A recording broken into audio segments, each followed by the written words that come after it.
Chapter 52. Everyone was shocked when they watched the guards swarm in. They looked at each other in confusion for some time. "Officer, what is the matter?" Florence braced herself and asked. She had never witnessed such an occasion as a civilian. Even if she did not do anything illegal, she still felt guilty. "I'm asking, who is Dahlia Nicholson?"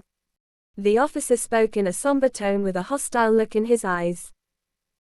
"I am." Dahlia slowly stood up and put on a brave face as she asked, "What can I do for you, officer?" "According to our investigations, you are collaborating with the enemy. You are accused of being a spy planted by the West. Come with us immediately to assist in the investigation," the officer announced. Collaborating with the enemy. A traitor. Everyone was shocked at his accusation. That didn't seem plausible. Dahlia was born and raised in Swinton, she wasn't mixed in any way. Even her ancestors were all ordinary farmers. How could she end up being a traitor? "Officer, is there a mistake? My daughter is a model citizen. She pays her taxes every year and even donates to charity. How is it possible that she's a traitor?"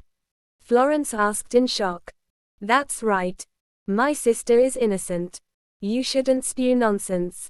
James slammed the table and stood up unhappily. "We will find out whether this is a mistake after the investigation." The guard answered coldly. "Is there even a need? We can testify." "That's right. Dahlia is definitely not a traitor." Everyone spoke out in support. They were very clear about Dahlia's conduct. It would be more plausible that she manipulated the market, but being a traitor to the country was not possible. "I'm just following orders. Anyone who stops me will be deemed an accomplice." The officer started to get impatient. "You wouldn't dare." James glared at him. "Do you know who we are? You wouldn't live to see daylight if you dared touch a single hair on my sister." "Huh. There is solid evidence of Dahlia Nicholson's collusion with the enemy country. Anyone who obstructs the arrest must be an accomplice. If that's the case, take them all away. Anyone who resists will be shot." At the officer's order, all the soldiers raised the guns one after another. The cold gun barrel aimed at the people in the room felt very menacing. In an instant, everyone froze. James wanted to say something but Dahlia quickly stopped him. "Everyone, keep calm. I believe there must be some misunderstanding. I'm sure they will let me go after the investigation." The officer snorted coldly at these words. They were the ones who decided whether this was a misunderstanding or not. "Take them away," the officer ordered, and everyone was taken to the car. The car stopped at the gates of the Spanner Villa 20 minutes later. "Officer, this doesn't look like a place for investigations," Florence asked with uncertainty. "Stop talking nonsense. Go in." The officer couldn't bother to say more and forced everyone inside the villa. Everyone realized something was off once they walked into the courtyard. 2 white flags were hung on each side of the door, and in the middle of the living room was a coffin. Trevor's portrait greeted them. "Sir Spanner." Everyone widened their eyes in confusion.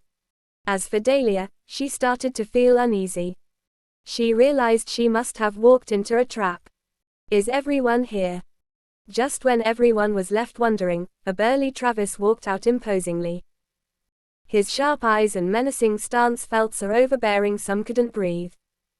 "Sir, everyone related is here," the officer replied. "Okay." Travis nodded, his gaze swept through the crowd, and he continued, "My name is Travis Spanner. I'm from the Western War Zone with the position of a general. I believe some of you may have heard of me, too." Travis Spanner. General. Everyone's face fell at these words. Chris was especially fearful. Others might not know it, but he knew very well how scary the Western War Zone was.